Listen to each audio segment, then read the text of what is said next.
In the first section that we'll be covering, we're going to talk about three different computational geometric data structures that were mentioned in class. There were more structures talked about in class, but these are three that are particularly useful for a lot of the logistics engineering applications that we'll be covering. So to do that, and most of these cells, if you look at it, there's really just one line that is actually doing the actual calculation of the data structure, and a lot of the additional lines in each cell are actually the commands needed for plotting. So if we didn't want to plot the results, it would be really just one line of MATLAB code. So what we're going to do first, in the first cell, we're going to be creating the data points. And like we did for problem 3 of the last homework assignment, we're going to be setting the seed and then randomly generating these points. And then we're going to be calling a function Delaney triangulation with those 22-dimensional points. So I'm going to hit F9 to execute it. Notice it's created, in addition to the XY, which if you look at it, it's a 20 by 2 double array. It's created a 31 times 3, and it's not an array in this case. It actually is a different type of data called the Delaney triangulation.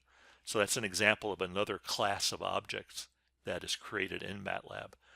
What this actually corresponds to are 31 triangles that comprise the Delaney triangulation, and the three values for each row represent the indices, the vertex or node indices of each triangle.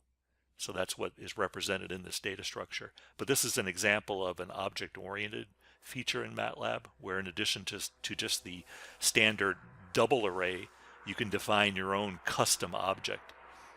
And an advantage of a custom object is that you can add additional capabilities that are somewhat transparent, so they make it a little bit easier to work with. Again, we're not going to be getting into the details of that.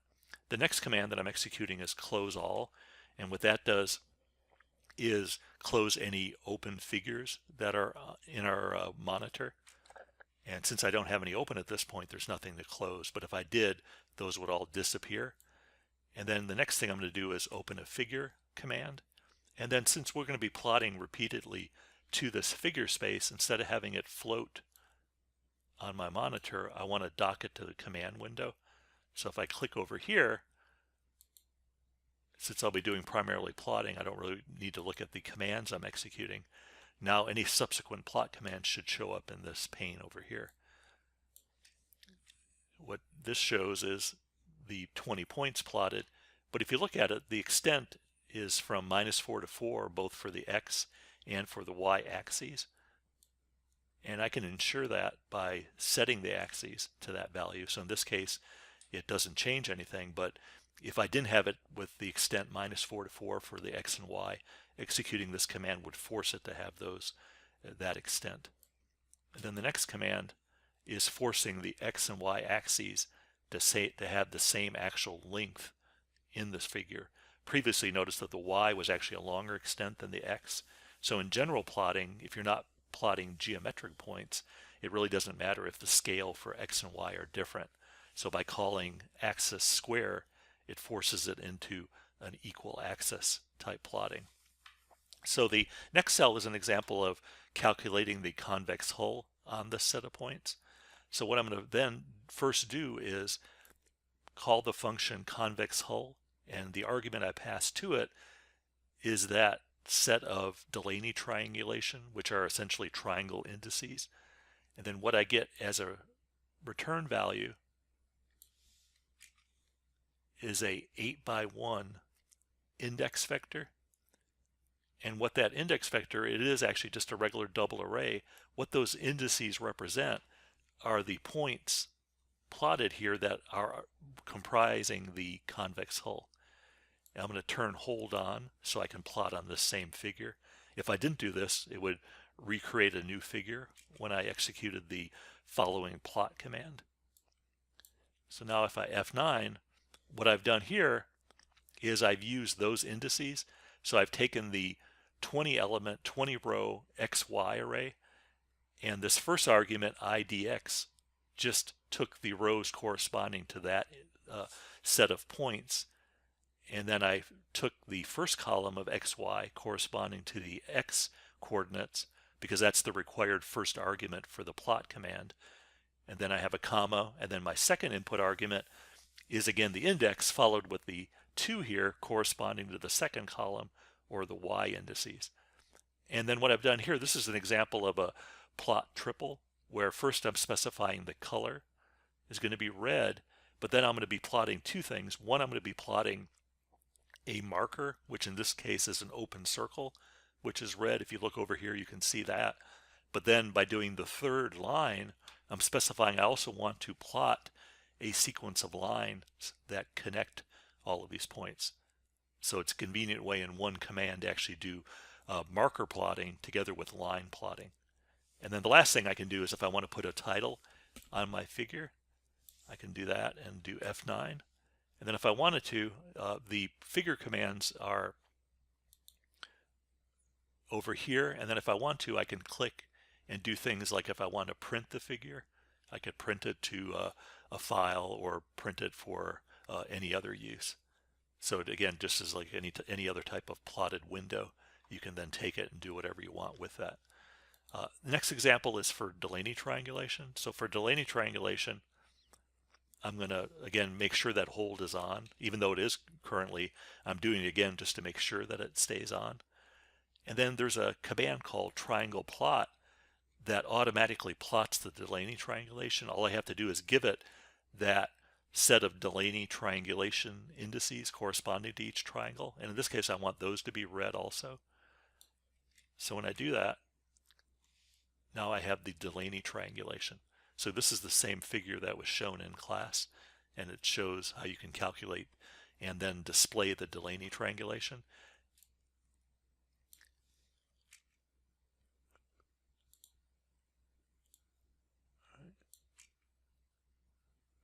And then here I'm doing an equivalent where I'm actually making sure that all of the nodes are black dots. So I'm specifying that K corresponding to black, and then the period means that I want a black dot.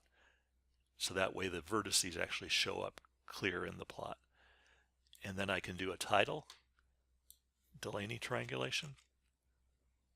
And then here I'm going to be turning the hold off. So if I wanted to go back and do other plots, and then later on if I want to go back, so in the next cell, again I'm going to, this way, by doing the hold on and off in each cell, it allows me to execute the cells in any particular order. If I didn't put it back on again, I would be relying on the fact that it would still be on from the previous. In this case, I've actually turned it off, so it's necessary. So it's probably a good idea within each cell to make sure you turn on and off the plotting to a figure, just to ensure that you're able to plot to the same figure that you're expecting to. So in this case, hold back on, and then there's a Verneuil function. It has the first two arguments representing the x and y coordinates of the point, and then here I'm going to make it a blue set of lines. So when I execute that, it's plotted on top of the Delaney triangulation, the Verneuil diagram, and that's shown in blue.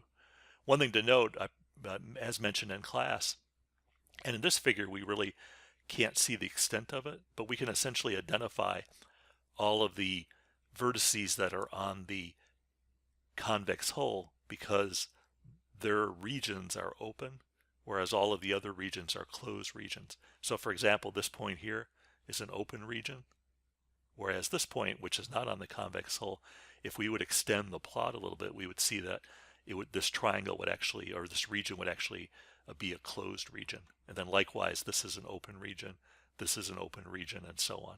So there's a complete duality between the Verneuil diagram and the Delaney triangulation. From a logistics engineering point of view, it's typically the Delaney triangulation that is most useful, but you tend to talk of one and the other. And the main thing is that once you have the Delaney or the Verneuil, you can then easily calculate the other. Here I'm going to again plot the vertices, make sure that they're black markers. Here I'm going to be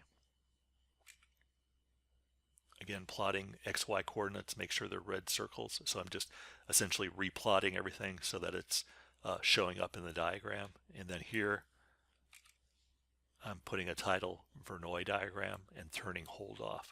So that's just a simple example. And then really in class and all of the assignments that we'll be doing, you're not going to be expected to actually create any of these data structures, but really this is just for your reference to really supplement our discussion in class to give you some background when I mention these different things. And what I want you to take away from this is that it's really easy in MATLAB to actually create these data structures, which tends to make it such that you then want to use them more because they're so easy to calculate.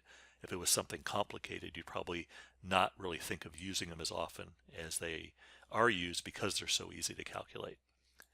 Our next topic, and really this is the main important one for this discussion, is to gain access to the Matlog toolbox. That's the set of MATLAB functions that have been created for this class that implement a lot of the logistics engineering functionality.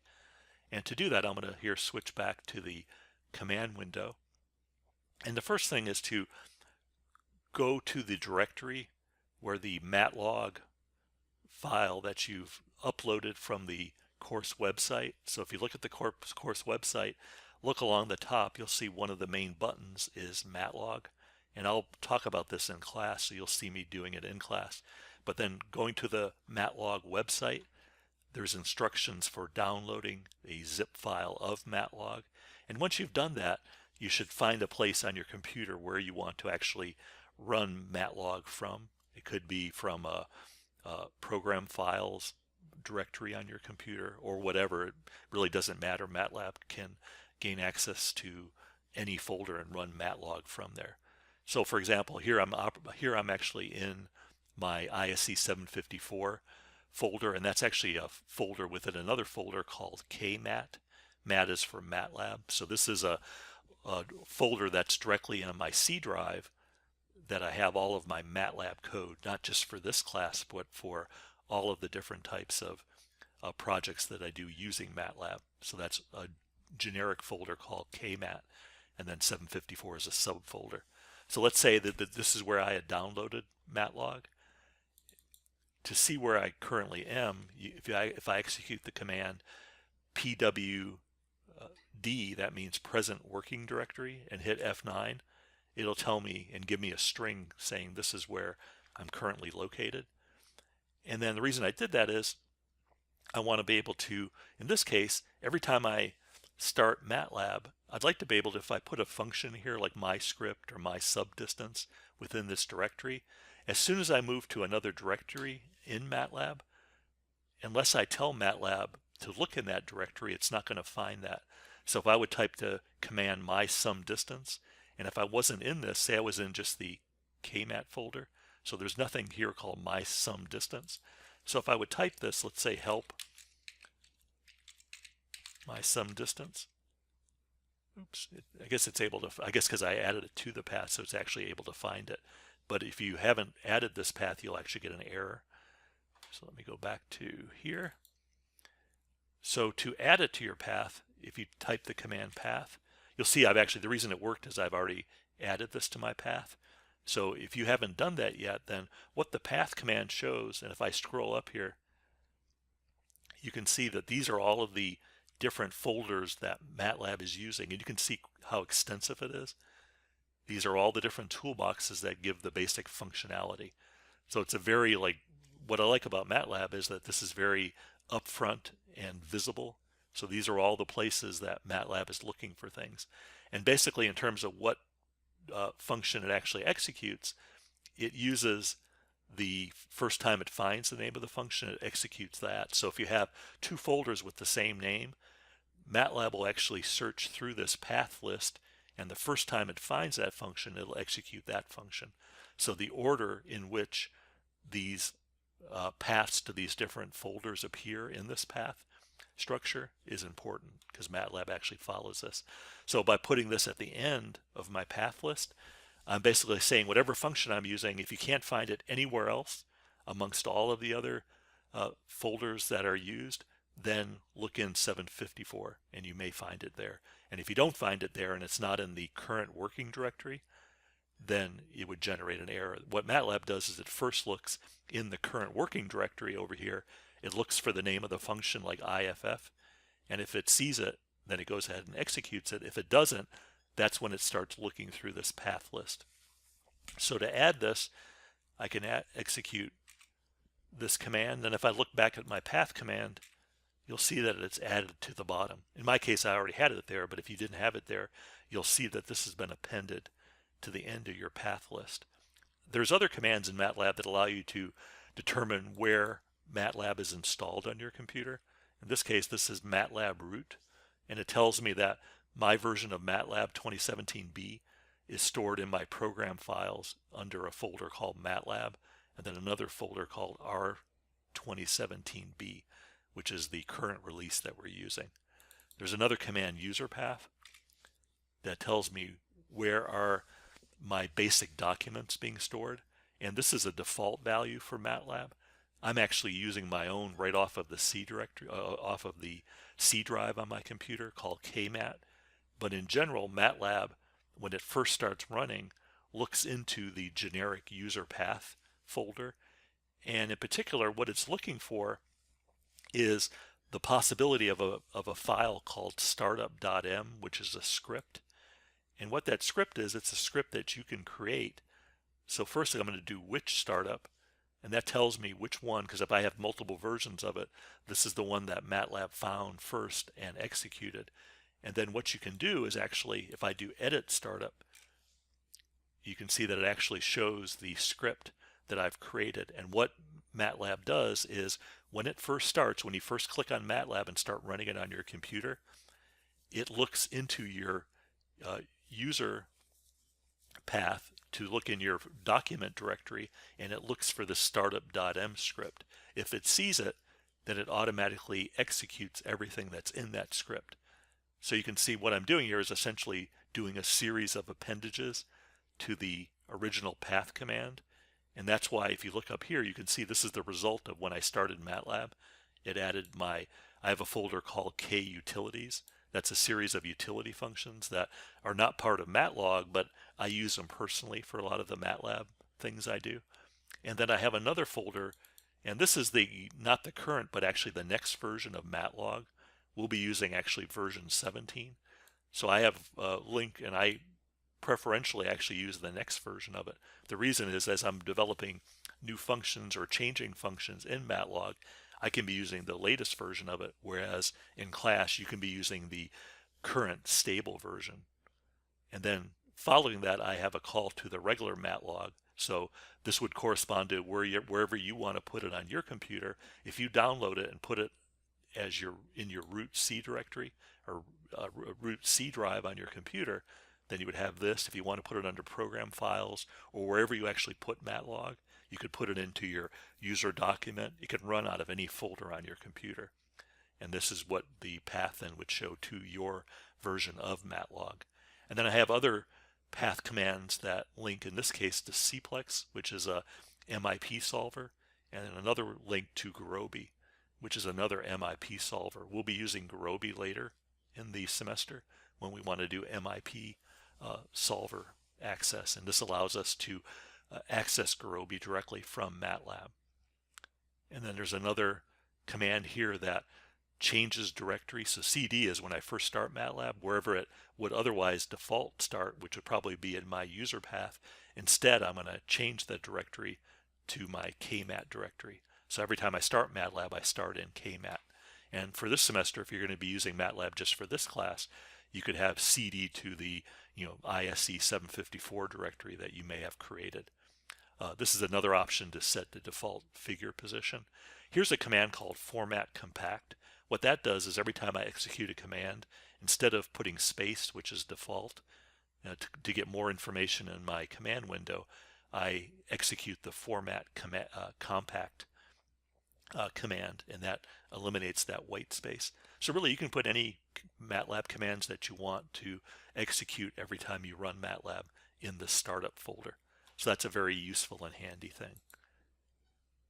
And then assuming that you've installed Matlog and then run your startup command so that it's added to your path, to be able to check to see is it in fact working, you can do the help Matlog command, and what that does is give a listing of all the functions. So these are all the functions grouped by category, and this is version 17 that was installed last year in 2017. And this is a list of all the functions. The different categories are a series of functions that relate to the location problems. These are a series of functions that relate to freight transport. This is routing and vehicle routing, topics that we'll be covering later. This is network, a series of network functions that help with the network functionality. Geocoding, that's something important in a lot of logistics engineering applications. And then here's some things for layout problems that we're not going to be covering. This is a series of general purpose functions. One of them in particular is DISTS, which is the metric distance, and one option is to do projective distances. So we'll be talking about that in just a minute when we talk about metric distances. And if we wanted to click on any of these, you can see that we get the help information for the DISTS metric distance function in MATLAB. All right. And instead of having it appear in the command window, if we wanted the documentation to appear in a separate window, then we can execute the doc matlog. And what that does is it opens up a separate window. And again, it's the same information and the same functionality. We can again click on the distance function and we get access to this. We can also just directly get that information for example, the distance function. And then we get that same help information for the distance function. And again, the format of this is it tells what the input and output arguments are. And then here it's listed what are the actual dimensions and functionality of all the inputs and outputs for that function. So this is a thing where go ahead, get Matlog working, make sure it is working, and if not, please contact me. So by next class, we'll be actually using Matlog for some, in particular for the next homework assignment. I'll assume that Matlog is up and running and working. So just like with getting MATLAB working, if you have any problems, please contact me about that. Don't go forward with it out working at this point. So the last thing I want to talk about in this discussion is an example of metric distances, and this is using the DIST function in particular. And this is going to be a 3-point example.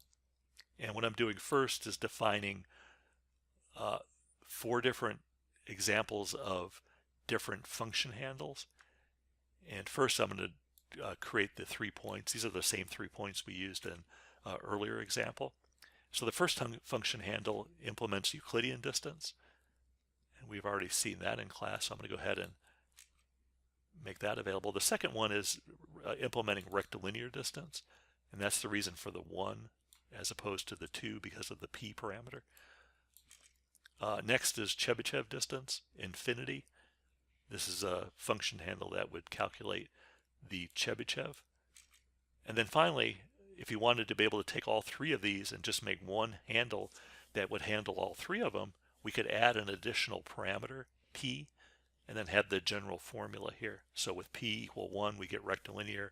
P equal 2, we get the Euclidean. P equal infinity, we would get the Chebyshev distance. And then with that, here I can calculate the distance from the first point to all of the 3 points. So 0 for itself, and then 6 and 5. Rectilinear distance. In this case, I'm going to use the p formulation for Euclidean distance. So the third argument here is 2 for Euclidean. So this is the more general form. I get the same result. This is another example for rectilinear distance. Again, I get the same result. I'm just doing it here in one line, and I'm putting square brackets.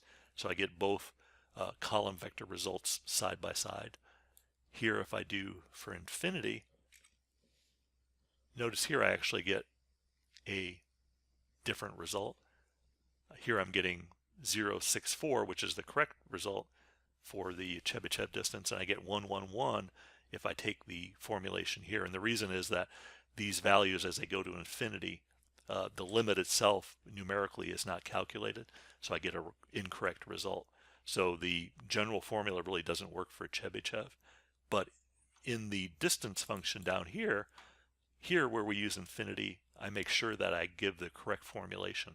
So essentially, you can think of the distance function actually as a single function that implements all these different possibilities, but doesn't use just this single generic function. It actually handles these edge cases like Chebyshev that require a slightly different formula to handle the actual limit as p goes to infinity.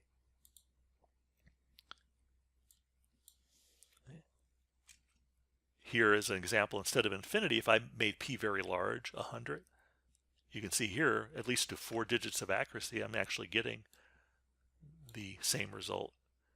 And here, as I go to 1,000, I'm actually getting 0 and infinity. So again, all of these results are unstable relative to what the actual value should be. And then finally, for the Matlog distance function, these are just some examples. Probably a good reference is the slide that was talked about in class that gives the basic functionality for the distance function.